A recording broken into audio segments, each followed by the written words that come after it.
Hi guys, welcome back to my YouTube channel. So ഇന്നത്തെ ക്ലാസ്സിൽ നമ്മൾ നോക്കാൻ പോകുന്നത് ഇന്ത്യൻ കോൺസ്റ്റിറ്റ്യൂഷനെ പറ്റിയാണ്. എന്താണ് ഇന്ത്യൻ ഭരണഘടന? The Indian constitution. Why does A country need A constitution? എന്തുകൊണ്ടാണ് ഒരു കൺട്രിക്ക് അല്ലെങ്കിൽ ഒരു രാജ്യത്തിന് കോൺസ്റ്റിറ്റ്യൂഷൻ, ഭരണഘടന വേണമെന്ന് നിർബന്ധമുണ്ടോ എന്നതാണ് നമ്മൾ ഇന്നത്തെ ചാപ്റ്ററിലൂടെ പഠിക്കാൻ വേണ്ടി പോകുന്നത്.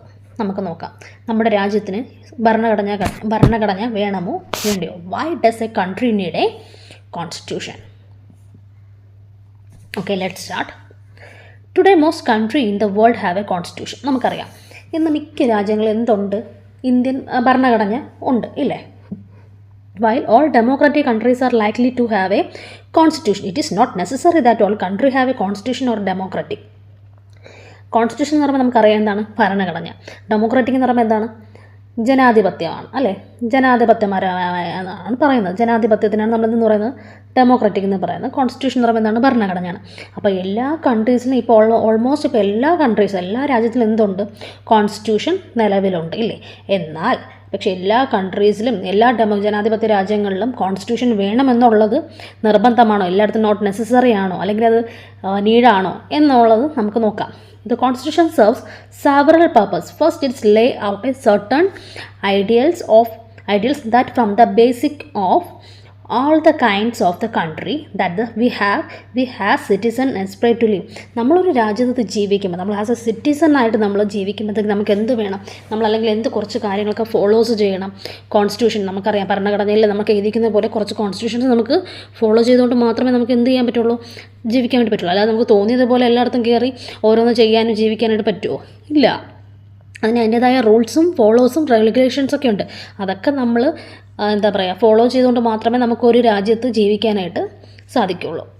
Or put another way, a constitution tells that what a fundamental nature of our societies. നമുക്ക് ഓരോ ഫണ്ടമെൻ്റൽ റൈറ്റ്സ് നമുക്ക് നോക്കുമ്പോൾ തന്നെ അറിയാം. നമ്മുടെ ഫണ്ടമെൻ്റൽ റൈറ്റ്സിലായാലും നമുക്ക് ഓരോ കോൺസ്റ്റിറ്റ്യൂഷൻ പരമായിട്ടായാലും എല്ലാം തന്നെ എന്താണ്? നമുക്കറിയാം, കോൺസ്റ്റിറ്റ്യൂഷൻ ബുക്സിൽ തന്നെ എല്ലാം തന്നെ നമുക്ക് ഫണ്ടമെൻ്റൽ റൈറ്റ്സിൽ ആർട്ടിക്കിൾസൊക്കെ നമുക്ക് ഒരുപാട് അറിവുകൾ പകർന്നു തരുന്നുണ്ട്. ഇല്ലെങ്കിൽ ഇന്ന റൂൾസ് നമ്മൾ ഇതുപോലെ ഫോളോ ചെയ്യണം എന്ന രീതിയിൽ റിട്ടേൺ കോൺസ്റ്റിറ്റ്യൂഷൻ അല്ലെങ്കിൽ റിട്ടേൺ ആയിട്ടുള്ള ഓരോ ഡോക്യുമെൻറ്റ്സ് കളക്റ്റഡ് ആണ്, അല്ലേ? A country is usually made up of a different communities. നമ്മൾ പല കമ്മ്യൂണിറ്റീസ്, നമുക്ക് ഡിഫറെൻറ്റ് കമ്മ്യൂണിറ്റീസ് ഉണ്ട്. Of people who believe certain belief but may not necessary agree all the issues. ഓരോരുത്തരും ഓരോ വിശ്വാസപ്രകാരമായിട്ടായിരിക്കും ജീവിക്കുന്നത്. ഇപ്പോൾ ഓരോ മതങ്ങളിൽ ഓരോ മതവിശ്വാസമായിരിക്കും, അതുപോലെ ആയിരിക്കും ഫോളോ ചെയ്യുന്നത്. പക്ഷേ അതെല്ലാം തന്നെ കോൺസ്റ്റിറ്റ്യൂഷനിൽ ബാധകമാണോ എന്ന് ചോദിച്ചാൽ അല്ല. എ കോൺസ്റ്റിറ്റ്യൂഷൻ ഹെൽപ്പ് സർവീസാണ്. കോൺസ്റ്റിറ്റ്യൂഷൻ എന്തിനു വേണ്ടി സഹായിക്കുന്നു? സർവീസാണ്. Set of a rules and a principle that all the person in a country can agree upon has the basic of the way in which they want to be governed. ഒരു governed ഒരു certain കൺട്രിയിൽ നമ്മൾ ജീവിക്കുമ്പോഴത്തേക്ക് നമുക്ക് പല രീതിയിലുള്ള എല്ലാം നമ്മൾ follow ചെയ്തുകൊണ്ട് മാത്രമേ ഇപ്പോൾ ട്രാഫിക്കിലാണെങ്കിൽ ട്രാഫിക് റൂൾസ് ഫോളോ ചെയ്തുകൊണ്ട് മാത്രമേ പോകാൻ പറ്റുള്ളൂ. ഒരു ഓഫീസിലാണെങ്കിൽ അവിടുത്തെ റൂൾസ് ഉണ്ട്, അതുപോലെ നമുക്ക് പോകാൻ പറ്റത്തുള്ളൂ, ഇല്ലേ? ഇൻ കേസ് നമ്മൾ സ്കൂളിൽ പോവുകയാണെങ്കിൽ പോലും സ്കൂളിലും അതിൻ്റേതായ റൂൾസും റെഗുലേഷൻസും ഉണ്ട്. 9:30 ക്ലാസ് തുടങ്ങേണ്ട സമയത്ത് നമ്മൾ 11 മണിക്ക് നമ്മൾ സ്കൂളിൽ കയറിപ്പോയി നമുക്ക് ക്ലാസ് എടുക്കുവാണെങ്കിലും നോ. സോ അതിന് അതിൻ്റേതായ ഒരു റൂൾസും റെഗുലേഷൻസും ഉണ്ട്. നമ്മൾ ഏത് കൺട്രിയിൽ ചോദിച്ചാലും ആ ഒരു മെത്തേഡ്, അവിടുത്തെ ഗവർണർ എന്ത് പറയുന്നു, അവിടുത്തെ ഇന്ത്യൻ കോൺസ്റ്റിറ്റ്യൂഷനിൽ എന്തൊക്കെയുണ്ടോ ആ രീതിയിൽ മാത്രമേ need to be followed. This includes not only the type of government but also an agreement of a certain ideals that can be believed in the country should uphold. Okay, ഒരു example നോക്കാം. Let us try and understand നേപ്പാളിലെ situation നമുക്ക് നോക്കുകയാണെങ്കിൽ നമുക്കറിയാം, ഇന്ത്യയുടെ north ഇന്ത്യയുമായിട്ട് വരുന്ന ബോർഡറിലാണ് എന്തിരിക്കുന്നത്? നേപ്പാൾ ഇരിക്കുന്നത്, അല്ലേ? നേപ്പാൾ എന്ന് പറയുമ്പോൾ എന്താണ്? ഒരു മൊണാർക്കിയാണ്, രാജ്യവാഴ്ചയായിട്ടുള്ളൊരു രാജ്യപത്യം എന്ന് വെച്ചാൽ രാജാക്കന്മാരുടെ ഭരണഘടന അത് ഫോളോ ചെയ്യുന്ന ഒരു ഇതാണ് എന്തെന്ന് പറയാം, നമുക്ക് നേപ്പാൾ എന്ന് പറയണം. ആൻഡ് അഡോപ്റ്റഡ് ഇൻ ദ 1919 സിറ്റുവേഷനാണ് ഇവിടെ എക്സാമ്പിളായിട്ട് പറയുന്നത്. നമുക്ക് നോക്കാം. In fact that the final authority resided with the king. The king movement in Nepal found for several decades to establish democracy, and in 2006 Nepal എന്ന് പറയുമ്പോൾ രാജാവിൻ്റെ ഭരണമായിരുന്നു. ഓക്കെ, അവിടെ ഒരു സർട്ടൺ ആയിട്ടുള്ളൊരു കിങ് കാണും. കിങ് പറയുന്നത് എന്താണോ അത് മാത്രമേ ആ ഒരു റൂൾസ് ആയിരിക്കും അവർ ഫോളോ ചെയ്യുന്നത്. സർട്ടൺ ഇൻ 2006 വരെ. They finally succeeded in putting the end of the power of the king. Finally എന്ത് ചെയ്ത് രാജാവിൻ്റെ ഭരണം അല്ലെങ്കിൽ രാജാവിൻ്റെ വംശം അവർ അവസാനിപ്പിച്ചു. രാജഭരണം അവർ അവസാനിപ്പിച്ചു. The people had to write new constitution. Peoples എല്ലാവരും കൂടെ എന്ത് ചെയ്തു? പുതിയ കോൺസ്റ്റിറ്റ്യൂഷൻസ് അവർ establish Nepal has a democracy. അവിടെ ഡെമോക്രസി ജനാധിപത്യ രാജ്യമായിട്ട് സ്ഥിരീകരിക്കുകയും ചെയ്തു. The reason they did not want to continue. അതിൻ്റെ റീസൺ എന്താണെന്ന് നോക്കിയാൽ അവർ പ്രീവിയസ് കോൺസ്റ്റിറ്റ്യൂഷൻ അവർക്ക് എന്താണ് did not want to establish, അതിനെ കണ്ടിന്യൂ ചെയ്യാനായിട്ട് അവർ ആഗ്രഹിച്ചിരുന്നില്ല. രാജാവിൻ്റെ ഭരണം അവർ ആഗ്രഹിച്ചിരുന്നില്ല. That's why they ended is because did not reflect the ideals of the country that they want to Nepal to be and that they have fought for. എന്ന് വെച്ചാൽ അത് അവിടെ രാജാവിൻ്റെ ഭരണം അവർ അവസാനിപ്പിക്കുകയും അവർ കോൺസ്റ്റിറ്റ്യൂഷൻ നിലവിൽ വരികയും നേപ്പാൾ എന്ന് പറഞ്ഞാൽ ഇപ്പോൾ എന്താണ് ഒരു ജനാധിപത്യ രാജ്യമായിട്ട് മുന്നേറുന്നതാണ്. ഇതൊരു ഇന്ത്യൻ കോൺസ്റ്റിറ്റ്യൂഷനുമായിട്ട് വരുമ്പോഴത്തേക്കും ഞാനൊരു എക്സാമ്പിളിന് വേണ്ടിയാണ് ഈ ഒരു നോട്ട് കൊണ്ടുവന്നത്. Next, the second important purpose of the constitution to define nature of country's political system. For example, Nepal. നമുക്ക് എന്തിനാണ് കോൺസ്റ്റിറ്റ്യൂഷൻ വേണം എന്നുള്ളതിനൊരു എക്സാമ്പിൾ മാത്രമാണ് എന്തെന്ന് പറഞ്ഞത് നേപ്പാളിലെ ഒരു incident. Neither constitution stated as a country was to be ruled by the king and his council of the ministers in the country that has adopted democratic from the government polity. നമുക്കറിയാം പണ്ട് എന്താണ് king കാണും, കിങ്ങിൻ്റെ കീഴിൽ ആര് കാണും? കുറേ മന്ത്രിമാർ കാണും. അവർ കൊണ്ടുവരുന്ന റൂൾസ്, അവർ കൊണ്ടുവരുന്ന റെഗുലേഷൻസ്, അവരെന്ത് പറയുന്നു അത് തന്നെ ഫോളോ ചെയ്യണം. അപ്പോൾ അയാളെ കൊല്ലാൻ വേണ്ടി പറഞ്ഞാൽ അതുപോലെ ചെയ്യും. പക്ഷേ അവിടെ എന്തിനു വേണ്ടി ഒരു വിചാരണ കൂടെ ചിലപ്പോൾ ഒരു വിചാരണ പോലും അവർ വെച്ചു എന്ന് വരുന്നില്ല. കിങ് എന്ത് പറയുന്നു ദാറ്റ്സ് ഇറ്റ്, അതാണ് അവിടെ. പക്ഷേ ഇപ്പം അങ്ങനെയാണോ? ഇല്ല. ഒരാൾ ഒരു തെറ്റ് ചെയ്താൽ അത് എന്തിനു വേണ്ടി ചെയ്തു, അല്ലെങ്കിൽ എന്താണ് റീസൺ, അത് അയാൾ ചെയ്തതാണോ എന്ന രീതിയിൽ നമുക്ക് അതിനു വേണ്ടിയുള്ളൊരു അന്വേഷണം അതിനു വേണ്ടിയുള്ളൊരു ഇൻവെസ്റ്റിഗേഷൻ നടക്കും. അതിനുശേഷം മാത്രമേ ആ ഒരു വിധി നമുക്ക് വരത്തുള്ളൂ, അല്ലേ?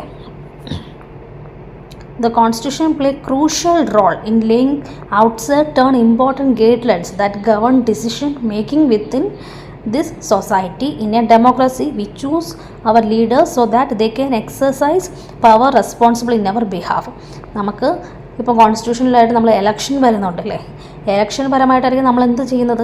ഒരാളെ ഒരു ലീഡറായിട്ട് ചൂസ് ചെയ്യുന്നത്.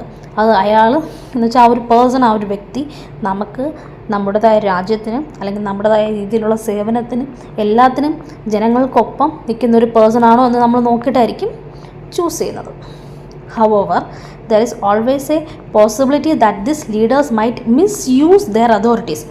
എവിടെ നോക്കിയാലും ചില ലീഡേഴ്സ് എന്തായിരിക്കും അവരുടെ പവർ അല്ലെങ്കിൽ ആ ഒരു അതോറിറ്റി അവരെന്ത് ചെയ്യും? മിസ്യൂസ് ചെയ്യാനായിട്ട് ശ്രമിക്കുന്നുണ്ട്. And the constitution usually provide safe guard against this.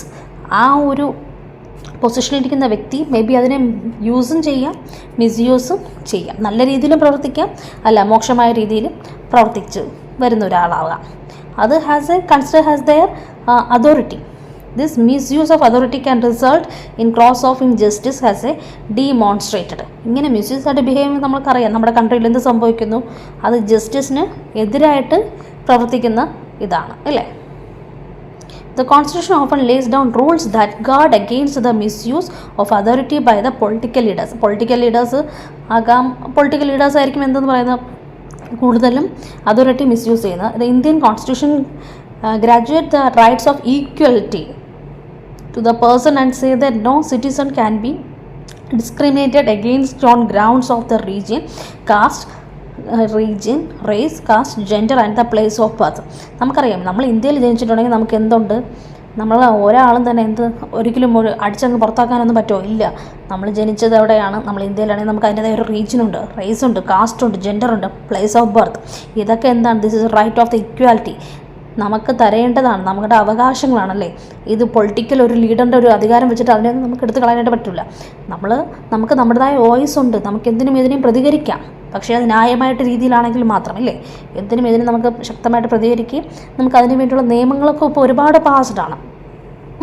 ഇപ്പോൾ ഒരാളെ ഒരു കാസ്റ്റ് വെച്ചിട്ട്, ഇപ്പോൾ പണ്ടത്തെ രീതിയിൽ പോലെ കാസ്റ്റ് വെച്ചിട്ട് ഇന്നത് ചെയ്യാൻ പാടില്ല, അല്ലെങ്കിൽ ആ റേസ് നോക്കിയിട്ടോ അല്ലെങ്കിൽ ആ ജെൻഡർ നോക്കിയിട്ടോ ഒന്നും തന്നെ ആരെയും അങ്ങോട്ടും ഇങ്ങോട്ടും മാറ്റി നിർത്തുന്ന ഒരു ഭരണഘടന അല്ല. The right of equality is one of the fundamental right that graduated by the Indian Constitution. Indian കോൺസ്റ്റിറ്റ്യൂഷൻ്റെ ഏറ്റവും വലിയൊരു നിയമമാണ് എന്ത്? Fundamental right, equality. ഇക്വാലിറ്റിയാണ് നമ്മുടെ ഏറ്റവും വലിയ ഇന്ത്യൻ കോൺസ്റ്റിറ്റ്യൂഷൻ അല്ലെങ്കിൽ ഇന്ത്യൻ ഫണ്ടമെൻ്റൽ റൈറ്റ്സിൽ ഏറ്റവും വലിയ പവർ കൂടിയ ഒന്ന്. The Constitution usually contains rules that ensure that minority are not excluded from anything that the roundly available on the majority.